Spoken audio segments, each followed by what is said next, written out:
में कई important topic पे बात हुई, डिस्कशन हुई।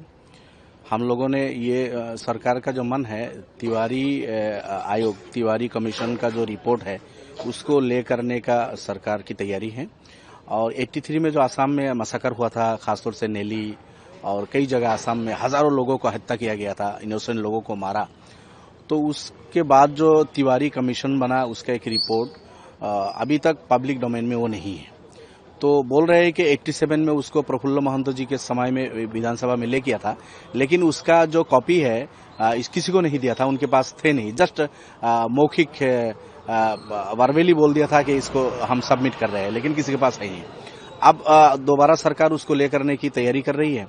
तो हमने यही मांग किया है कि अगर आप उसको ले करते हैं तो डिस्कशन का भी मौका देना चाहिए, उस पर डिस्कशन होना चाहिए। इसलिए कि हजारों इनोसेंट लोगों को हत्या किया है और जो मर्डरर है, हत्याकारी है, एक के खिलाफ कोई केस नहीं चला, कुछ के खिलाफ केस बना लेकिन उस केस को बाद में विड्रॉ किया गया है। अब आप लोगों को मालूम है 83 में इंदिरा गांधी जी प्राइम मिनिस्टर थी, उससे पहले आसाम में सैकिया साहब मुख्यमंत्री थे, उसके बाद फिर एजीपी के 84 के बाद एजीपी की सरकार आई यहाँ।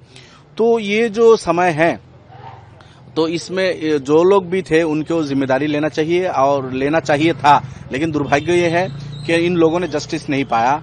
हजारों लोगों को आसाम में मारा है, मतलब मसाकर हुआ, लेकिन किसी को कोई जस्टिस नहीं मिला।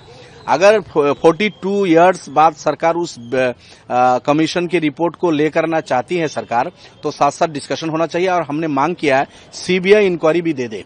सीबीआई सिर्फ उस कागज को टेबल पे रखना जरूरी नहीं है, तिवारी कमीशन के रिपोर्ट को सामने रखकर जिन लोगों को मारा गया, इनोसेंट लोग, उसके पीछे मारने वाले, हत्या करने वाले, उनके खिलाफ सीबीआई की इंक्वायरी होना चाहिए करके, ताकि ये लोगों को जस्टिस मिले। ये हमारा मांग है, हमने इसी तरह कहा।